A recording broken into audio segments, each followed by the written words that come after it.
This is the story of the rich man. When you hear that, what comes to mind for you? Very often, a passage or a story in the scriptures opens and we immediately exclude ourselves. We think, well, I'm not the rich man. Because we have some image of what rich is, and we believe we don't fit that.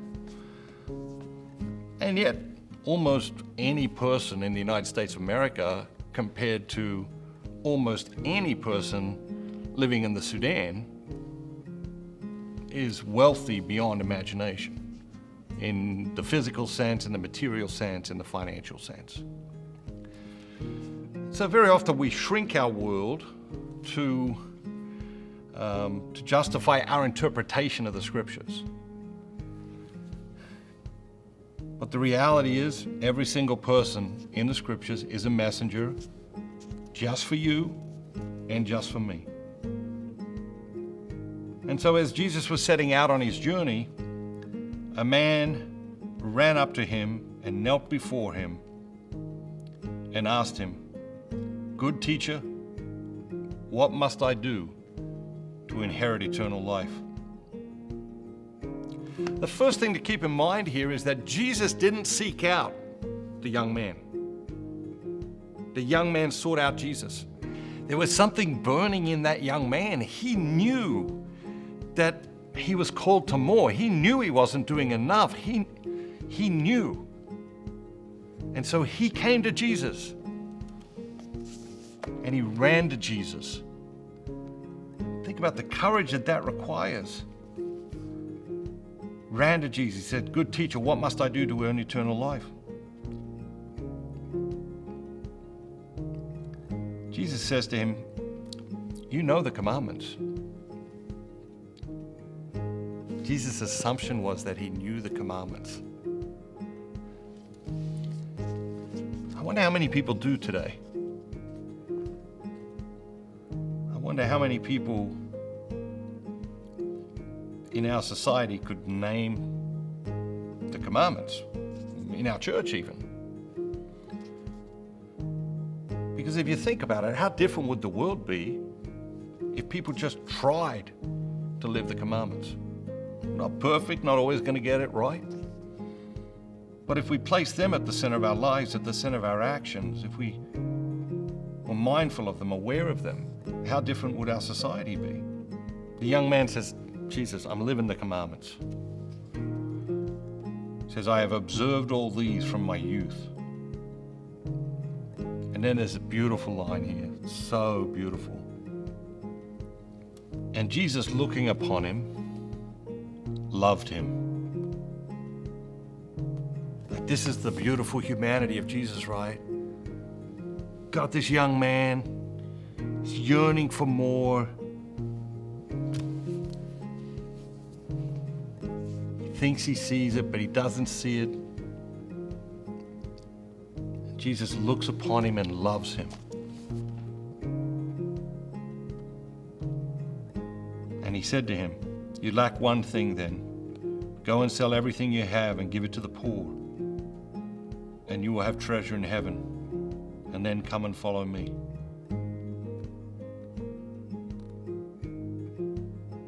It's interesting, because Jesus didn't seek out the young man. Jesus didn't say to the young man, "You got to do more, you got to do more, you got to do more." There was something inside the young man telling him he needed to do more, telling him that he was called to more. He says to Jesus, "What do I need to do to earn eternal life?" Jesus says, "Observe the commandments." If the young man wasn't called to more, he would have walked away at that point and said, "All right, I got to focus on the commandments. I got to live the commandments. I got to live the commandments better than ever." But the young man, he knew he was called to more. He said, "Jesus, I've been doing that since I was a youth." Jesus looked on him with love. He said, "Then go away and sell everything.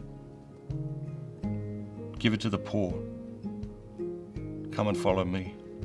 And what does Jesus then witness in a young man? At that saying, the young man's countenance fell, and he went away sorrowful. He was crestfallen, sorrowful. There was something about what Jesus was calling him to now that he wasn't able to respond to. You ever wonder what happened to these people? Like, what happened to the rich young man, right? It's like you go to see a movie and halfway through the movie they stop. And then you never know what happened, right?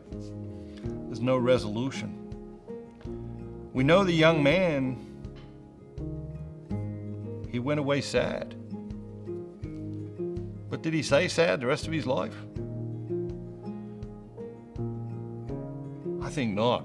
Because we know so much about this young man. We know his heart. His heart was for good. His heart was listening to the call. His heart was seeking out Jesus. His heart was saying, Jesus, what I got to do? Just tell me what I got to do. I'll do what you tell me. And then when Jesus tells him, he's like, you're asking a lot, Jesus. And he went away crestfallen. He went away sad. Why? Because Jesus was calling him to give up something that he didn't want to give up. Just like he's calling you and me to give up something we don't want to give up. I wonder what happened to the rich young man. I don't think he just went off and indulged in his riches for the rest of his life. The character that he displays here doesn't suggest that. And so the lesson for you and me is sometimes God calls us to something and we say no. We say no because we are selfish and attached to the wrong things and focused on the wrong things and prioritize things that matter least over things that matter most, and we say no to God.